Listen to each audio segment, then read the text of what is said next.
the game has started. It's a variation of the English opening or the Reti, depending how you look at it. And it depends on Magnus's next couple of moves. How will he set up? What do we think? Is he going to go solid, Magnus? Or is he going to play typically kind of fighting chess, even when he only needs a draw? Well, I think he's going to go solid. I mean, he only needs a draw, and it's symmetrical English, which is a very solid opening. Because what to do here, David, there's a couple of choices, right? There's a few choices. White can push a couple of different pawns forward in the centre. White can also just push the G pawn forward, fianchetto the bishop on the long diagonal, the white light squared bishop. Those are the main three options. Okay, he pushes this pawn.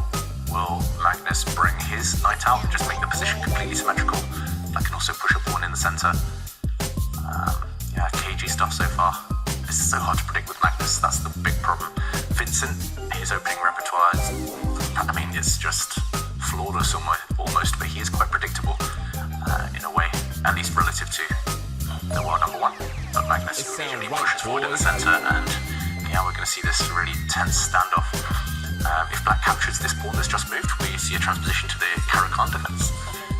Also potential transpositions to the Nimzo-Indian defence, and this is why in chess it's so hard. I mean, it started as an English opening, kind of went into the Reti, could be a Caro-Kann, then could end up as a Nimzo-Indian, so it's like 4 different openings in one.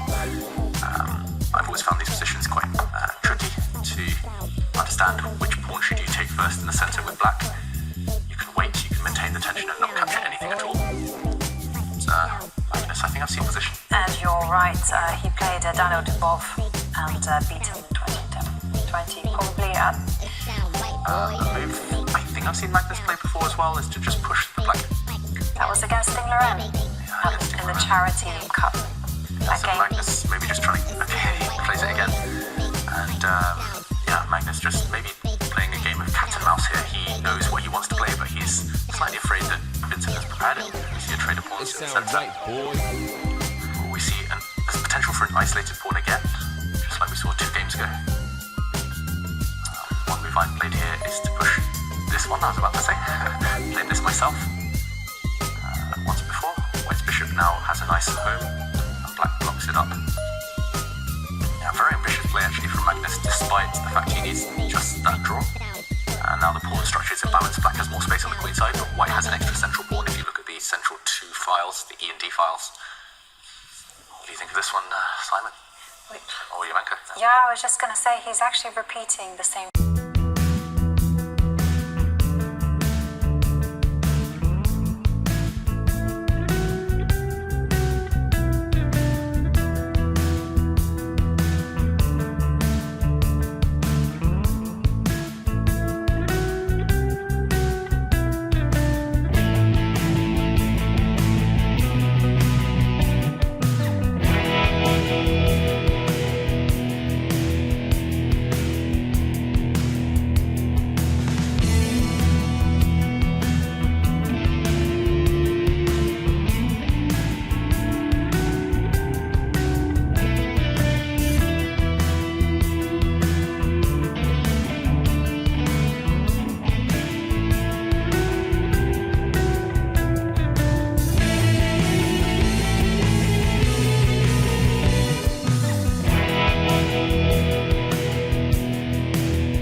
thinks is Behind the scenes. Yeah. Chess After Dark. That'd be great. Definitely would be interesting.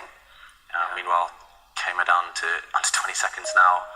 The problem is it's all falling apart. White has had to weaken his pawn structure in order to kick back Black's knight, and Magnus doesn't even want that trade of rooks, which would still be favourable for him. Instead, he's going to control the second rank. That's a nice move. Okay, Vincent's really trying to force that trade. But just compare the pieces. Black's rook is more active than White's rook, so no exchange. It's sometimes that simple. And, I mean, he's fighting. Credit to Vincent. And an update on Liam's game. He needs to win with the black pieces, and he's a piece up. So it's quite likely we might get an Armageddon encounter between Arjun, and it's very complicated still, but he's done exactly the right thing in complicating and getting a very weird position. Okay, it's actually very unclear, but he is a piece up. So we might see Armageddon chess today. Might see our first Armageddon, which would be great, yeah. Yeah. So we've already had one Armageddon On the tour this on the season. tour, and that was between Giri and someone just last month. Yeah. Our memory is, it's been a long day. So Ty reminded me it was Chessable Masters. Liam lost to Wesley So, actually. I was going to say Wesley, I was worried I was wrong. There we go.